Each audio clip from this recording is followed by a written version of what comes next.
বিশ্বনবী আমার জনাবি মুহাম্মদুর রাসূলুল্লাহ, সকলে বলি সাল্লাল্লাহু আলাইহি ওয়াসাল্লাম। আবু হুরায়রা থেকে হাদিসটা বর্ণনা করা হয়েছে।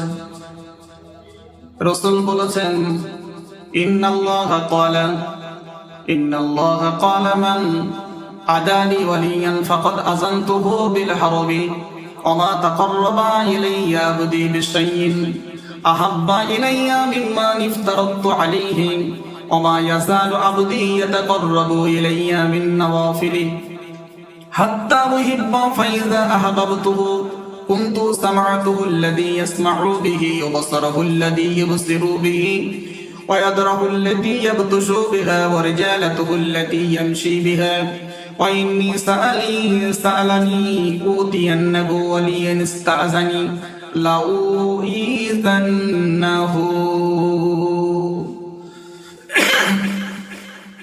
বিশ্বনবী বলেন, জনাবি মুহাম্মদুর রাসূলুল্লাহ সাল্লাল্লাহু আলাইহি ওয়াসাল্লাম ইরশাদ করেন, এই হাদিস থেকে নবী পাক সাল্লাল্লাহু আলাইহি ওয়াসাল্লাম বলেছেন, জগতের মানুষেরা আল্লাহ তাআলা কি বলে শোনেন।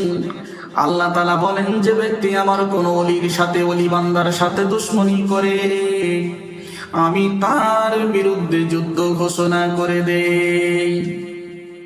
আমি আমার বান্দার উপরে যা ফরজ করেছি, আমার বান্দা তার চেয়ে বেশি প্রিয় এমন কোনো কাজ নাই যার দ্বারা বান্দা আমার নৈকট্য লাভ করতে পারে। বান্দা নফল আমল দ্বারা আমার নৈকট্য লাভ করতে পারে।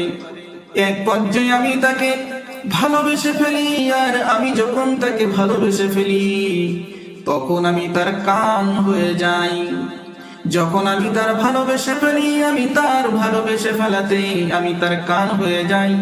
যা দিয়ে সে শোনে আমি তার চোখ হয়ে যাই, যা দিয়ে সে দেখে আমি তার হাত হয়ে যাই, যা দিয়ে সে ধরে আমি তার পা হয়ে যাই, যা দিয়ে সে চলে আমি তাকে দান করি। এবং সে যদি আমার কাছে আশ্রয় প্রার্থনা করে, অবশ্যই আমি আল্লাহ পাক রব্বুল আলামিন তাকে আশ্রয় দান করি।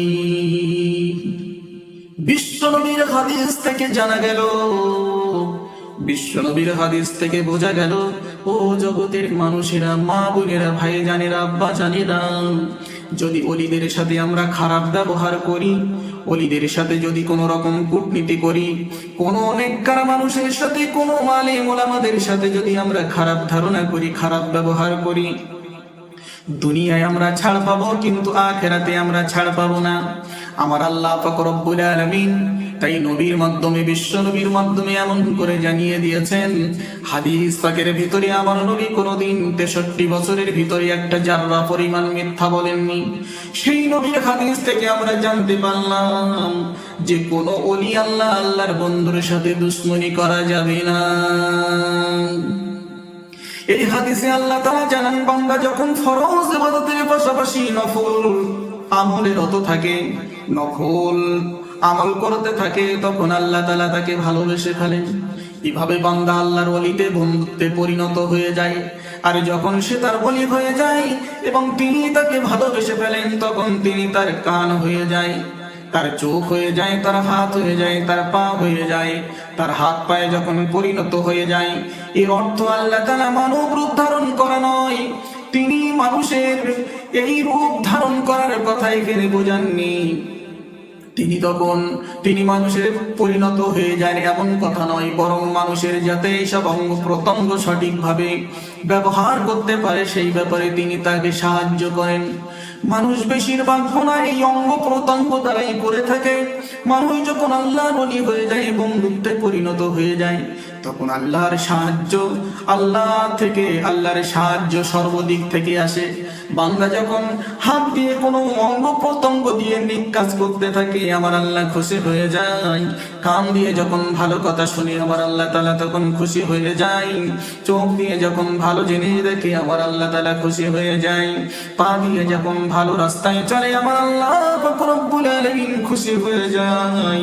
সেই জন্য আমার আল্লাহ পাক রব্বুল আলামিন এমন করে জানিয়েছেন, এই নেক কাজ করার পরেতে বিশ্বনবী জনাবি মুহাম্মদুর রাসূলুল্লাহ সাল্লাল্লাহু আলাইহি ওয়াসাল্লাম ইরশাদ করেন, যদি কোনো বান্দা বান্দি এমন করে নেক কাজ করে থাকে, আমি আল্লাহ পাক খুশি হয়ে আমার বান্দাকে এমন জায়গায় আশ্রয় দেই যাতে করে সে আমার বন্ধুতে পরিণত হয়ে যায়।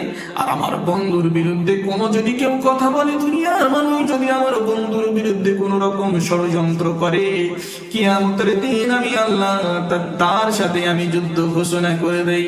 ও আল্লাহর তো বান্দারা, ও আমার ভাই বাবাজিরা, দুনিয়ার মানুষেরা শুনে রেখে দাও, এমন কোন কাজ আমরা দুনিয়ায় করব না যাতে করে নেককার মানুষ, আল্লাহওয়ালা মানুষ, নেককার মানুষ, ওলি আল্লাহ মানুষ, আল্লাহর দিনদার মানুষের সাথে আমরা কোন রকম যেন বিয়াদবি না করি।